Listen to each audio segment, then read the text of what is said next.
نو دعوت مؤمنان ورونو د نبی صلی الله علیه و آله وسلم فریضه او صحابه کرامو فریضه زمونږ استاد فریضه بلکې د هر مسلمان د دعوت ولکېږي هي دعوت الناس الى الاسلام بالقول والعمل خلق اسلام ته بلل خلق اسلام ته دعوت کول خلق اسلام طرف ته متوجه کول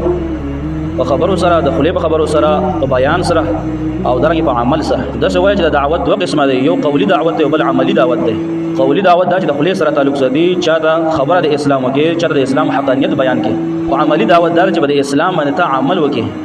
په هر ځای کې وکې او درنګ د اسلام خلکو ته پیش کې چې لکه اسلام د حقوق دین دی چې په تجارت کې او په خرڅولو خرڅولو کې د خپل اصول لري د خپل بنیادی خبرې لري چې ظلم پکې نشته عدل پکې دی انصاف دی پکې اسلام چې د خو اخلاق ول دین دی نو اسلام یوازې د آخرت باره کې نه دی بلکې د دنیا د اصلاح باره کې هم دی لکه څنګه د آخرت د اصلاح لپاره دی چې د انسان آخرت خشي دارنګه په دنیا د اصلاح لپاره هم دی چې د انسان ظلمونو نه بچي او دارنګه د غلطو کارونو نه او دغه شان د انصافۍ نه انسان ځان وساتي او د عملی دعوت د ډیر ضروری دی د قولی دعوت سره سره عملی دعوت د ډیر ضروری دی عملی چې موږ مسلمانانو عمل برابر شي موږ مسلمانان د اسلام خلکو ته په صحیح شکل کې پیش کو په کاروبار کې یو کاروباري سړی چې هغه خلکو د اسلام په کاروبار په شکل کې پیش کی چې لکه اسلام د قوانینو په باندې کوون کې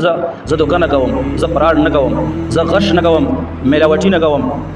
زه هغه څه نه خرڅوم زه هغه څه کاروبار نه کوم چې انسان عقل ته ضرر رسوي د انسان بدن ته ضرر رسوي زه هغه کاروبارونه نه کوم چې د غیر وجه مسلمان ته خصوصا او انسانیت ته نقصان وي زه هغه کارونه نه کوم ځکه ما اسلام قبول کړی دی او موږ د اسلام ویلي چې لا ضرر ولا ضرار فی الاسلام دا چاله د ضرر هم نه ورکوي لکه څنګه خپل ځان ته ضرر نه ورکوي نو دا خپل چاته هم ضرر نه ورکوي او په دې حدیث باندې مستقل موږ خبرې کړې و تقریبا دوه خبرې شوي چې لا ضرر ولا ضرار فی الاسلام دې حدیث د شریع او وضاحت هغه دوه خبرې الحمدلله بیان شوی